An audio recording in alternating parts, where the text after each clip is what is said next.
आप देख रहे हैं इंडिया टाउन न्यूज, भारत की बात। अगस्त आदिवासी दिवस वो दिन जो आदिवासियों की पहचान, संस्कृति और अधिकारों का प्रतीक है। लेकिन सवाल यहाँ ये है कि क्या इसे सम्मान के साथ मनाया जाएगा या फिर इस बार भी आदिवासी सिर्फ और सिर्फ राजनीति का मोहरा बनकर रह जाएंगे।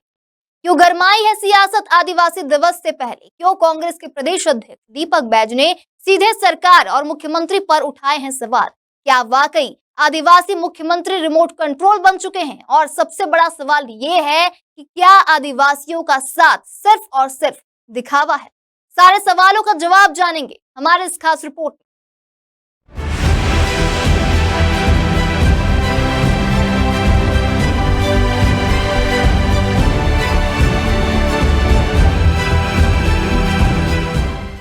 छत्तीसगढ़ में आने वाला 9 अगस्त का दिन खास है क्योंकि इस दिन विश्व आदिवासी दिवस मनाया जाता है। लेकिन इस बार ये दिन आने से पहले ही सियासी माहौल गर्म हो गया। आपको बता दें, कांग्रेस और भाजपा के बीच जुबानी जंग छिड़ गई।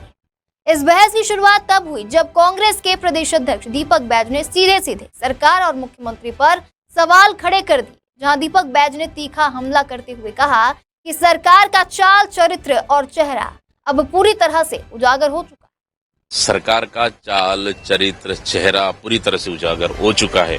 सिर्फ मुख्यमंत्री आदिवासी के नाम से बनकर रिमोट कंट्रोल हो चुके हैं और पूरे प्रदेश में बस्तर से लेकर सरगुजा तक जल, जंगल, जमीन को उजाड़ने का काम कर रहे हैं। तो वहीं दीपक बैज ने कहा कि आदिवासियों का असली अधिकार जल, जंगल और जमीन पर है, लेकिन सरकार उसे भी छीनने का काम कर रही है। अगर आदिवासी कोटे से बने मुख्यमंत्री ही आदिवासी दिवस नहीं मनाएंगे तो यह बहुत ही शर्मनाक है। उनका मानना है कि इससे पूरे प्रदेश के आदिवासियों का अपमान हो रहा है। सरकार सिर्फ चुनावों में आदिवासियों को याद करती है, असल में उनके हित की बात सिर्फ दिखावा। और वो मुख्यमंत्री जो आदिवासी कोटे से बने हैं और आदिवासी दिवस अगर नहीं बनाते तो इससे बड़ा दुर्भाग्य क्या हो सकता है।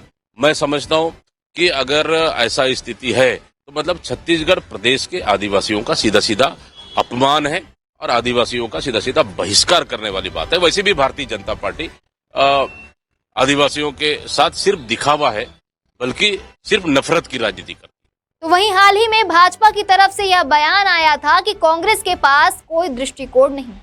इस पर दीपक बैज ने करारा जवाब दिया और कहा कि कांग्रेस का नजरिया पूरी तरह से साफ।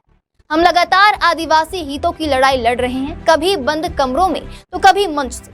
उन्होंने तंज कसते हुए कहा कि भाजपा अब मंचों पर लड़ाई हारने के बाद शायद आगे कुश्ती और कबड्डी भी खेलेगी। हर साल 9 अगस्त को विश्व आदिवासी दिवस बड़े धूमधाम से मनाया जाता है। आदिवासी समुदाय के लोग अपनी संस्कृति, परंपरा और अधिकारों को लेकर इस दिन आयोजन करते हैं। लेकिन इस बार कांग्रेस का आरोप है कि भाजपा सरकार इस दिन को नजरअंदाज करने की कोशिश कर रही है।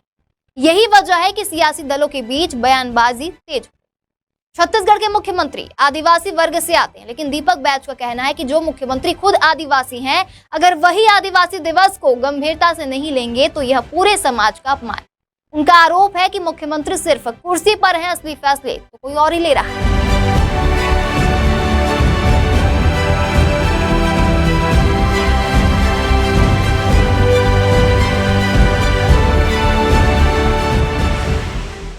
9 अगस्त अभी आना बाकी है, लेकिन इससे पहले ही सियासी हलचल तेज हो।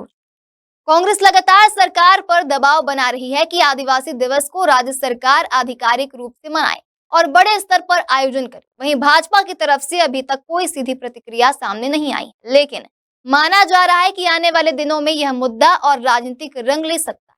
छत्तीसगढ़ में आदिवासी समाज हमेशा से ही राजनीतिक रूप से अहम रहा है। ऐसे में विश्व आदिवासी दिवस को लेकर हो रही ये सियासत इस बात का संकेत है कि अब हर पार्टी इस वर्ग को अपने साथ जोड़ना चाहती है। लेकिन असल सवाल ये है कि क्या केवल बयानबाजी से आदिवासियों की स्थिति बदलेगी या फिर सरकार और विपक्ष मिलकर उनकी वास्तविक समस्याओं पर ध्यान दें?